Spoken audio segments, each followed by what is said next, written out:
Hello बच्चों, let's read the question. A particle of mass m is placed in equilibrium at the top of a fixed rough hemisphere of radius r. Now the particle is given a gentle push so that it starts sliding on the surface of the hemisphere.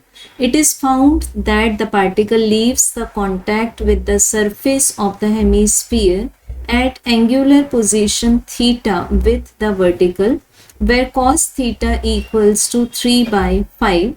If the work done against friction is x mgr divided by 20, find x. So बच्चों basically यहाँ given है हमें एक particle जिसका मास है m.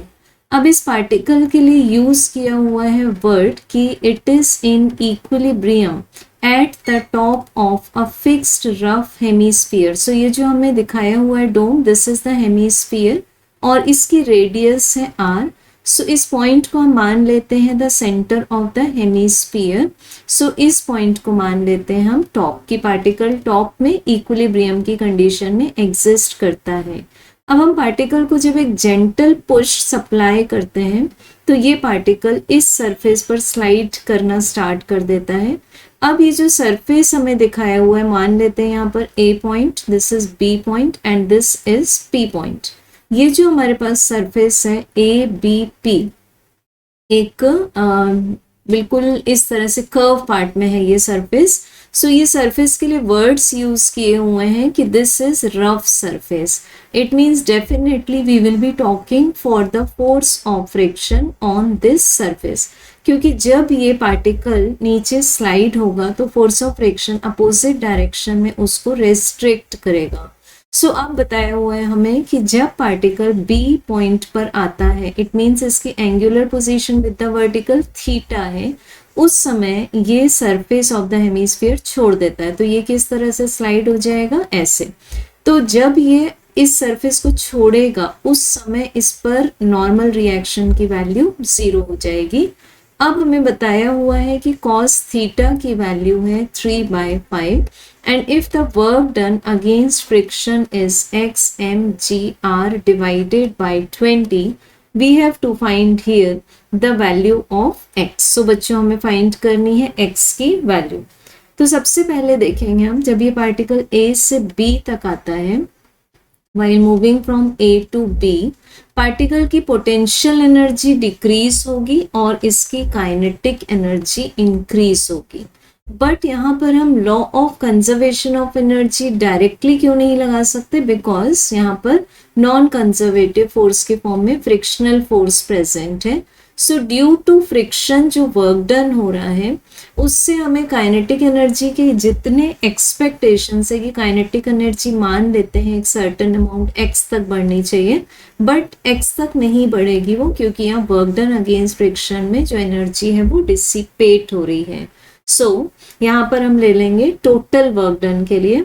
जब particle A से B तक आता है तो उसने अपनी पोटेंशियल एनर्जी को लूज किया एंड जो पोटेंशियल एनर्जी को लूज किया उसने, उसको कन्वर्ट कर देंगे हम work done against friction plus the kinetic energy. So हमें यहाँ पर पोटेंशियल एनर्जी लॉस्ट के लिए क्या मिल जाएगा बच्चों, ये हाइट मिल जाएगी, दिस हाइट इज h. और हमारे पास में ये टोटल हाइट क्या है, गिवन रेडियस के इक्वल. सो ये हाइट हो जाएगी हमारे पास में सेंटर से इस पर्टिकुलर पॉइंट तक की r माइनस h. अब यहाँ से ले सकते हैं बिकॉज ये हमने h लिया हुआ, इस पॉइंट को भी नेम कर देते हैं हम लोग, such as this point is q.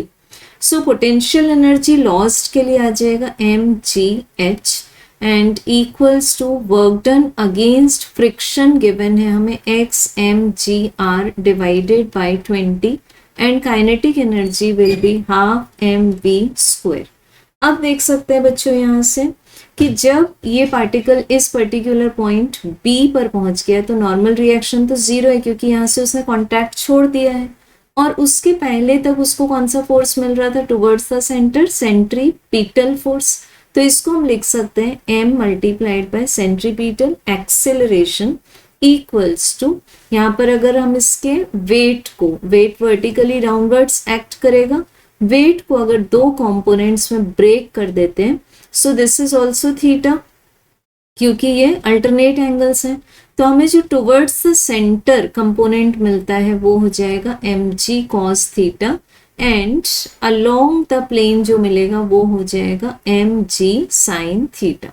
So MAC equal हो जाएगा, सेंट्रीपिटल फोर्स कौन प्रोवाइड कर रहा है यहाँ पर, mg cos theta. So m cancel हो जाएंगे।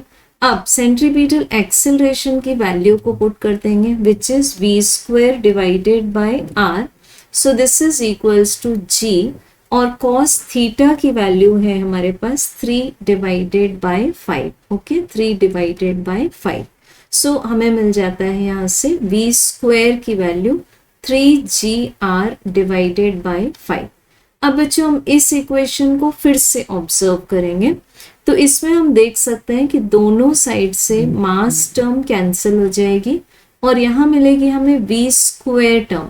तो v² की वैल्यू को हम इक्वेशन 2 से इक्वेशन नंबर 1 में पुट कर सकते हैं, और हमें पुट करना है h की वैल्यू को। सो हमें h की वैल्यू क्या मिल जाएगी, we can find this as कि हम लोगों ने ये जो हाइट थी वो h ली थी, दिस वाज h। तो अगर हम ये ट्राइंगल कंस्ट्रक्ट कर लें, because this hypotenuse is r, ये राइट ट्राइंगल है, तो हमें ये जो वैल्यू मिल जाएगी वो मिलेगी r cos theta. So what will be the value of h, this is equals to r minus r cos theta. So हमें h का आंसर मिल जाएगा r common 1 minus cos theta. अब हम प्रोसीड कर सकते हैं पिछले इक्वेशन से।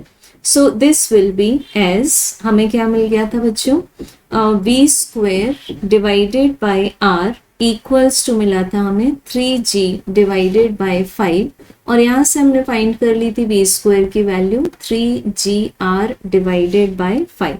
और हम इक्वेशन नंबर 1 को भी रिकॉल कर लेते हैं। व्हाट वाज दैट इक्वेशन, ये इक्वेशन हो गया था m कट होने से gh equals to xgr divided by 20 plus v² divided by 2। So v² की वैल्यू को पुट कर देंगे, so we get g as well as h को भी पुट कर देंगे, this is r multiplied by 1 minus cos theta equals to xgr divided by 20 plus 3gr divided by 10। सो अब यहाँ पर g r and cos theta की value given है question में 3/5। सो this is xgr divided by 20 plus 3gr divided by 10। अब जब इस bracket को सॉल्व करते हैं, इससे वैल्यू मिलती है 2/5। सो इस टर्म को हम लेफ्ट साइड में शिफ्ट कर लेंगे, gr कॉमन ले लेंगे, so this will be 2/5 minus 3/10 equals to xgr divided by 20। So अब इसको सॉल्व करने के लिए हम LCM ले लेंगे, so this is gr, LCM is 10, और न्यूमरेटर में आ जाएगा 4 minus 3 is equals to xgr divided by 20। gr will cancel, तो हमें मिलेगा लेफ्ट साइड में 1/10, तो x की वैल्यू मिल जाएगी 2। So correct answer is x equals to 2। Thank you.